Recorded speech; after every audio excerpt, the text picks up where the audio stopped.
Perfect.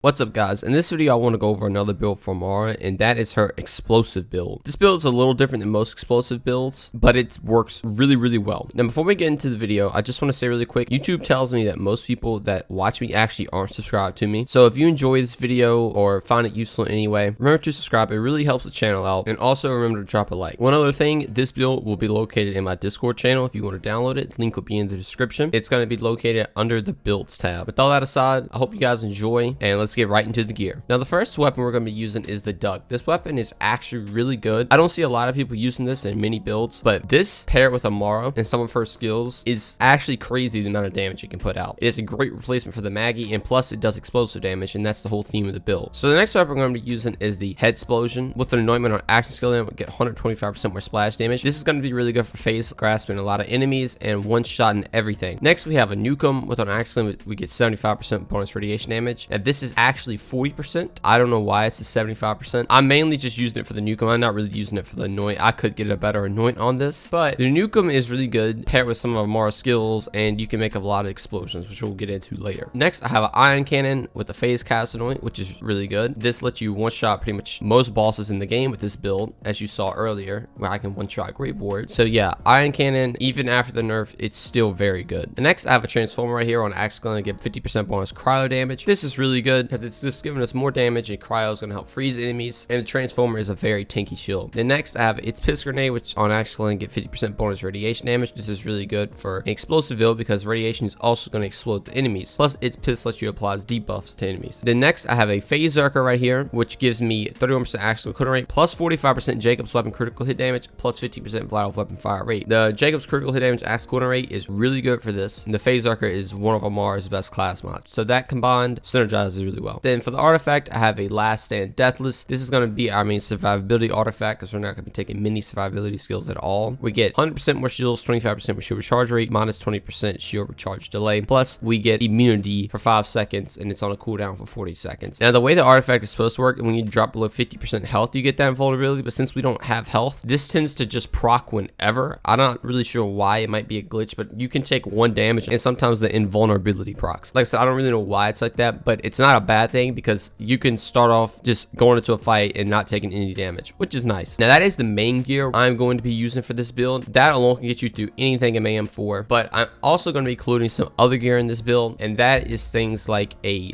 duck with the phase cast anoint. This can actually be very good for boss damage. The main one I'm using has a anoint with 100% more damage after axe skilling, which is really good for ad clear, but if you want to use something like the duck for boss damage, this is really good. It can actually kill things really quick. Like I said, the duck is an underrated weapon. And next I have a execute. This is going to let you apply 50% debuff on reload after the magazine is completely empty. This is really good for helping one-shot bosses, especially like Grave Ward, and it's all around just a great weapon to have. And next I have another phase zerker right here where I get plus 29% splash damage, plus 25% weapon damage, plus 30% grenade damage. If you want to use this over the other one, it can work. I just tend to find the Jacob's critical hit damage to be better for things like the head explosion because the explosions actually can crit. Also things like the duck as well. But if you want to use this for things like the ion cannon or even the nukem, go for it. That's why I'm including it in the build. The next I have 4 extra shields and 4 extra grenades, so 5 in total if you count the ones I have equipped. These shields and grenades are just gonna have every active skill and element on it. So shields you have all 5, and then grenades you have all 5. Next I have a elemental projector auto idol. This is for boss fights alone. You get 40% more magazine size, which is really good. 16% cryo damage, 8% movement speed. They don't really matter, but the damage bonus you get is really good. Then I have a settle out to proc that elemental projector. So before we get real in depth with the skills, I'm just going to show all the skill tree real quick because I know some people just like to copy the skill tree down and figure out things for themselves. So this is the skill tree. But now getting in depth with the skills. So our active skill is ties that bind, and our augment is stillness of mind. If we're going into a boss fight, I will swap the phase cast if needed to do a lot of boss damage with my phase cast anoints. Getting into the skills, we're in 5 points to do harm to get more action skill damage based on our rush stacks, which we'll be having a lot of rush stacks thanks to the phase zerker. This is going to work with ties that bind. The linked targets actually take more damage, and and you can melt everything. Next, I'm putting 3 points of fast hands to get more reload speed, weapon slot speed, and mode switch speed. This is really good because the duck has a very low magazine size, and even things like the nukem, this is really good. So you can just reload super quick. Also, the weapon slot speed is very nice to have since you are using rocket launchers. So then I'm putting 5 points on alacrity to get more reload speed. Then I get an extra bonus after I use my action skill based on the number of rush stacks I have. So this is going to help really well with the nukem. You can keep spamming shots with it. It's going to help really well with the duck. You can reload super quick, and it's all around a great skill to have. Next, I'm putting 3 points to transcend to get 38% more accuracy and then 27% more critical hit damage after I use my action skill. This is generally a really good skill. It's going to buff the critical hit damage even more, and you can destroy a lot of things. I'm putting 5 points in restless, get 25% more cooldown rate. I'm putting 1 point in ascendant to buff our stillness of mind, so the locked targets in the air can stay locked a little bit longer, and you can do more damage to them with ties the bond. I'm putting 3 points in late bear to get 25% more damage after my action skill hits an enemy. I am solely using this for when I'm going in boss fight. I had 3 points left over, so I'll put this in here so my face cast hits an enemy. They're going to be 25% debuff, and you can destroy. This on top of the execute applies a lot of debuffs to the enemy, plus you're getting a lot of buffs from Amara as well, and that's what lets you just melt bosses really quick. I'm putting 3 points of wrath to get 20% more gun damage and 40% more after I pop an action skill. This is going to pair really well with our anoints because this is just adding more damage to those anoints. Now I'm putting 1 point in avatar so I can pop my action skill twice before cooldown, and I get 10 extra rush stacks. Going into Fist of Elements, I have 5 points in Fusion to get 40% of my damage converted to an element. I'm going to change this between shock and fire depending on what bosses I'm going against or what type of enemies I'm going against. I have 3 points of steady hands to get 32% more handling and 31% more accuracy. This skill is very good for rocket launchers, and you can just be a fast gunslinger. I have 2 points of ammo, which is getting buffed to 4 with my class mod. I'm really just using this to get down to the lower tiers. You don't really need ammo since I'm not really relying on status effect damage. I'm more so just doing damage itself, but it can help when applying dots to yourself to buff elemental projector. I have 5 points in Tempest to get 30% elemental damage and 20% more shock damage. This is really good. It's going to buff our action skill and annoyance. It's going to buff our infusion, and we're just going to be doing a lot more damage. Then I have 1 point in Dread to get 15% more damage, and then after I kill an enemy that's phase grass, my gun is instantly reloaded. This is really good with ties that bind, and it lets you kill everything. Then finally, I have 3 points in Indiscriminate to get my ricochet chance, and this is what I was going to talk about with the nukem. The nukem actually can ricochet solely based on splash damage. So if you phase grasp an enemy, you have a 60% chance to ricochet that shot. So if you phase grasp a big group of enemies, shoot one shot, that splash damage that hits everything, they all have a 60% chance to shoot another nukem out. If you shoot one nukem, it's going to turn into like 2, maybe 3 if the group is big enough, and shoot even more nukems at them. It is crazy the amount of explosions you can get off with Indiscriminate in the nukem, and the ad clear for it is insane. That paired with something like the duck that ricochets the explosives to other enemies as well actually just destroys everything. This build is insanely good for ad clear and insanely good for bossing. Then finally I have 3 points of Conflux. This is just buffed by the class mod. It doesn't really do much, but sometimes you can apply corrosive on an enemy, but it's really not that important. So that is all the skills. Now I'm just going to generally break down how this is going to work. This is somewhat of like a more sniper build in a way, but it's based all around explosions. That's why I included the head explosion to have a longer range weapon to one shot a lot of enemies if you phase grass everybody. But the main thing is you want to phase grass a large group of enemies, shoot your nukem. That is going to be hitting all of them. You're just going to be ricocheting other nukem bullets, so you're going to have